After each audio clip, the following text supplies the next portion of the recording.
Hello everyone. So today I figured I would make a video on the Chatterbait Evo. I've seen some people kind of talk about it, but they don't really get into the nitty gritty on the bait. And I'm going to do that and tell you what it's all about. Before we get into that, click the subscribe button, hit the ding-a-ling, make it go ring, and hit that thumbs up button. I mean, it's free. Come on, people. So, the Chatterbait Evo. What is it all about? Now, I saw this bait. I didn't see it in my tackle stores until like last year. I know it's new. I think that's about when it came out. I didn't see it until summer or fall of last year. It took a while for me to see it in my tackle stores out here. But started using them, got a couple and all that. And I'm going to tell you why I think it's awesome, pretty much. Unlike other people, I'm just saying, hey, this is awesome. All right, so let's start. Line tie, the best line ties. A lot better than the old original ones with the wire and the twisty thing. The twisty thing would get caught on the blade and stop that from going. And I've heard people say they break and all that. I just like these little pear-shaped or whatever, the oval style line ties are good. Stupid train's going, but should be gone in a minute. Whatever. Shouldn't be too bad for you guys. I don't even know if you could hear it. But anyway, and then you just got a standard chatterbait blade on it. It doesn't have anything crazy with this blade. It's not the big size, the small size. It's nothing. It's just the original blade on it. Good, because that's the best blade out there. Anyway, but then we get into the head. Now, number one, the painted 3D eyes and all that stuff and fancy paints on the head and everything. I think that's more just to catch you than it is to catch fish. Okay, but yeah, looks nice, looks pretty. The one thing I will say about it though is it does have the ribs, like the gill little ridges on it. I talked about this with the Booyah spinnerbait a couple weeks ago. Those ribs on that head helps keep that bait stay true, and this thing definitely does it. It just rides true in the water. It keeps the good flow going off of it. It really helps that blade and everything. Keeps the flow off the water flow off that bait and keeps it riding nice and smooth in the water. Some people don't really like that. They like when the chatterbait gets all off kilter and hunts, so to speak. Whatever. I really don't care for that. I just want this thing riding true, unless if I do something to it to make it not ride true.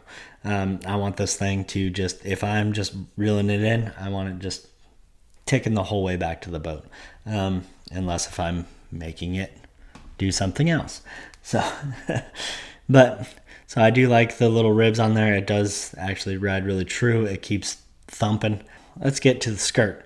Skirt is awesome, and it's the same with the jackhammers. Really all the other ones, not so much, but that is because these are hand tied. I've talked about this numerous times. Actually, my favorite chatterbait they ever made is not the jackhammer. I've made videos on the jackhammer. I think it's way overpriced and whatever. I actually liked the Chatterbait Custom that was exclusive to Tackle Warehouse. This pretty much just takes over that spot. And a big thing with that one, hand-tied skirt. Everything should have a hand-tied skirt. I hate molded rubber skirts. I also talked about that with the Booyah spinnerbait, the covert spinnerbait, and all Booyah stuff. I mentioned it. They have crappy skirts. They suck. Seriously. You can be fishing that thing, put it on the deck of your boat for an hour, whatever, and that rubber freaking melts on it, and the skirt will tear off, or just, they suck. And hand tied also lets that skirt kind of, instead of it being molded straight down, that hand tied kind of gives it a little bit more pulse. Hand tied is the way to go. I think every skirt should be hand tied. And yeah, this is beautiful, so I love that. Now we get into, we work our way down. So let's start hook, 5/0 hook on there. I love the 5/0 hooks, the customs, and the jackhammers. But you could get them in either 4/0 or 5/0. The 5/0 just always seemed to be better hookups, all that. I think it's just a perfect size hook for these chatters. So they come with the 5/0, great stout hook. Thing's awesome. Hung up so many times, never really bend out that hook. Trailer keeper is pretty dang sweet. I don't know what they call this thing, the ridge thing. They got some special name for it at Z-Man, but whatever. It's just like a ribbed trailer keeper. That's all fine and dandy, but the thing that really matters is this right here, the wire keeper. Wire keepers for a trailer are the best. I don't care, single or double. I really like the double wire keepers, jigs. I got those on there, great. But this thing with the combination of that wire keeper and then these ribs and all that, I had not had a problem with any one of these trailers coming off of one of these. I had a trailer on a chatterbait that I caught a bunch of fish. Like, seriously, I've been throwing this since I found them last year. So every fish that you've seen me catch on a chatterbait and stuff has been on one of these, and a bunch that you haven't even seen. Whatever. But and there was a time I didn't have to change my trailer for a month. It was all tore up from fish eating it and whatever. It was getting bent, but I didn't change it until finally the tail just completely wore out and broke off. Thing was so brittle and off there, but it never once came off the trailer keeper. So that's pretty awesome. As far as action on this, it's perfect to me. I think so. As a chatterbait guy, for those of you that don't know, I have fished a chatterbait for 20 years. Since I could find one when they first came out, I bought them, and it is literally the thing that's tied on my boat year round pretty much. So every chatterbait has a little bit different of an action to it. Everything from the originals to the jackhammer, everything in between.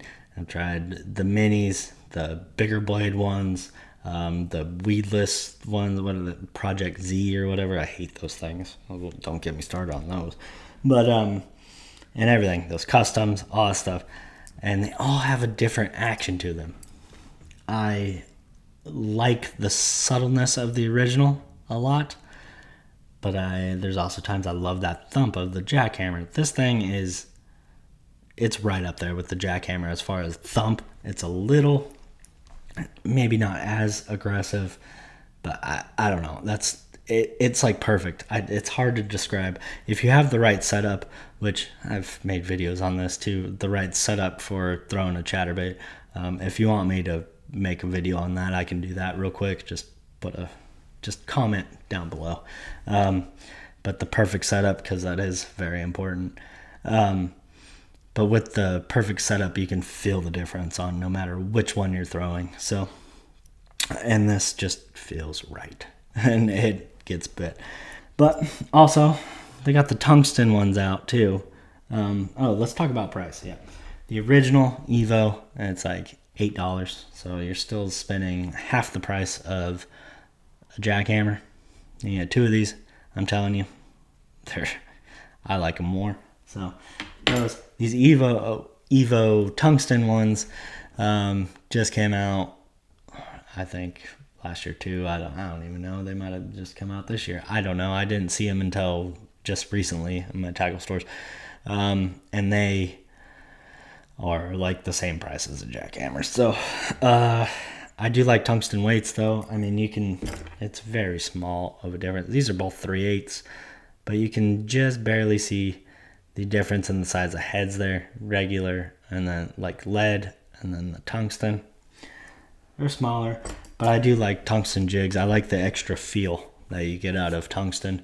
And then the smaller, I mean, in less of a diameter on that head, you're getting the same weight and stuff. So I love tungsten flipping jigs and everything. That's pretty much all I use nowadays.